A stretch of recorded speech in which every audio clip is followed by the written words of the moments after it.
Chapter 14. The Six Philosophers. Across green fields and breaking through blooming hedges toiled 6 draggled detectives, about 5 miles out of London. The optimist of the party had at first proposed that they should follow the balloon across South England in hansom cabs. But he was ultimately convinced of the persistent refusal of the balloon to follow the roads, and the still more persistent refusal of the cabmen to follow the balloon. Consequently, the tireless, though exasperated travelers broke through black thickets and plowed through plowed fields till each was turned into a figure too outrageous to be mistaken for a tramp. Those green hills of Surrey saw the final collapse and tragedy of the admirable light gray suit in which Syme had set out from Saffron Park. His silk hat was broken over his nose by a swinging bough. His coat-tails were torn to the shoulder by arresting thorns. The clay of England was splashed up to his collar. But he still carried his yellow beard forward with a silent and furious determination, and his eyes were still fixed on that floating ball of gas, which in the full flush of sunset seemed colored like a sunset cloud. "After all," he said, "it is very beautiful." "It is singularly and strangely beautiful," said the professor. "I wish the beastly gas bag would burst." "No," said Dr. Bull, "I hope it won't. It might hurt the old boy." "Hurt him?" said the vindictive professor. "Hurt him? Not as much as I'd hurt him if I could get up with him, little snowdrop." "I don't want him hurt, somehow," said Dr. Bull. "What?" cried the secretary bitterly.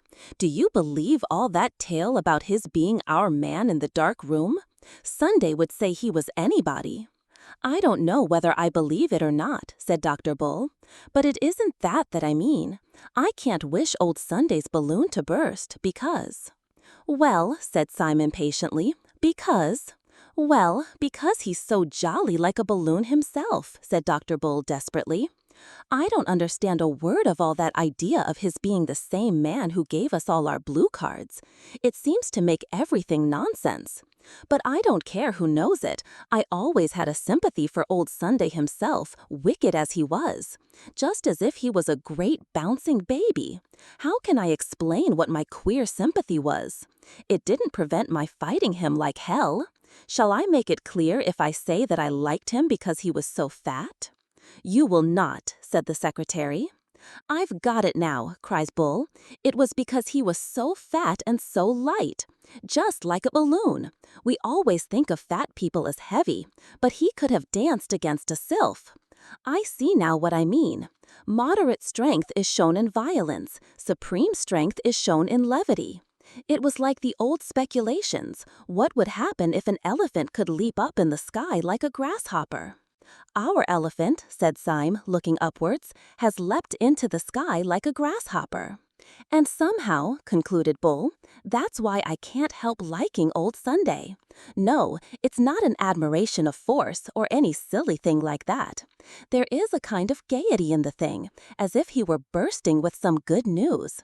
Haven't you sometimes felt it on a spring day? You know nature plays tricks, but somehow that day proves they are good-natured tricks. I never read the Bible myself, but that part they laugh at is a literal truth. Why leap ye high hills? The hills do leap, at least they try to. Why do I like Sunday? How can I tell you? Because he's such a bounder." There was a long silence, and then the secretary said in a curious, strained voice, "You do not know Sunday at all.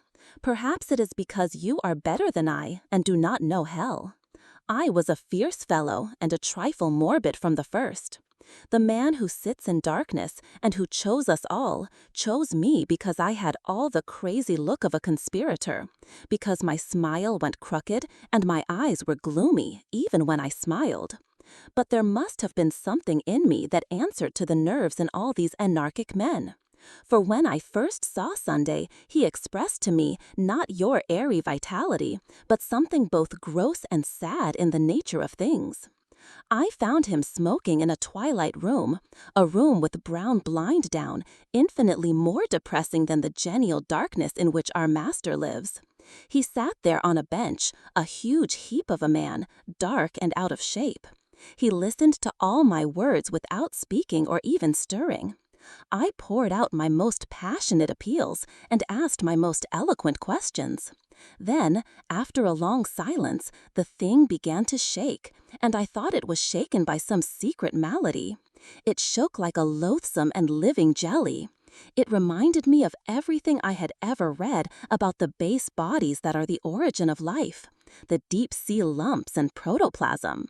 It seemed like the final form of matter, the most shapeless and the most shameful. I could only tell myself from its shudderings that it was something at least, that such a monster could be miserable.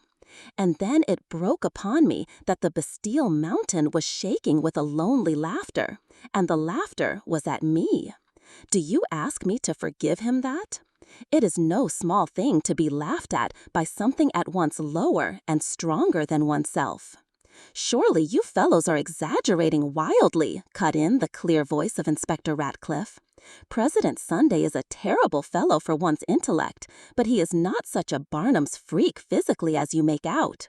He received me in an ordinary office, in a great check coat in broad daylight. He talked to me in an ordinary way.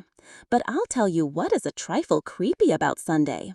His room is neat, his clothes are neat, everything seems in order. But he's absent-minded. Sometimes his great bright eyes go quite blind. For hours he forgets that you are there. Now absent-mindedness is just a bit too awful in a bad man. We think of a wicked man as vigilant. We can't think of a wicked man who is honestly and sincerely dreamy, because we daren't think of a wicked man alone with himself. An absent-minded man means a good-natured man. It means a man who, if he happens to see you, will apologize. But how will you bear an absent-minded man who, if he happens to see you, will kill you? That is what tries the nerves. Abstraction combined with cruelty. Men have felt it sometimes when they went through wild forests and felt that the animals there were at once innocent and pitiless. They might ignore or slay. How would you like to pass 10 mortal hours in a parlor with an absent-minded tiger?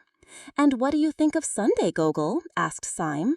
I don't think of Sunday on principle, said Gogol simply, any more than I stare at the sun at noonday.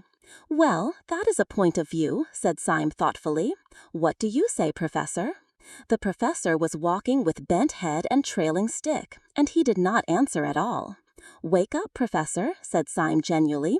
Tell us what you think of Sunday. The professor spoke at last very slowly. I think, he said, that I cannot say clearly, or rather, I think something that I cannot even think clearly. But it is something like this. My early life, as you know, was a bit too large and loose. Well, when I saw Sunday's face, I thought it was too large. Everybody does. But I also thought it was too loose. The face was so big that one couldn't focus it or make it a face at all.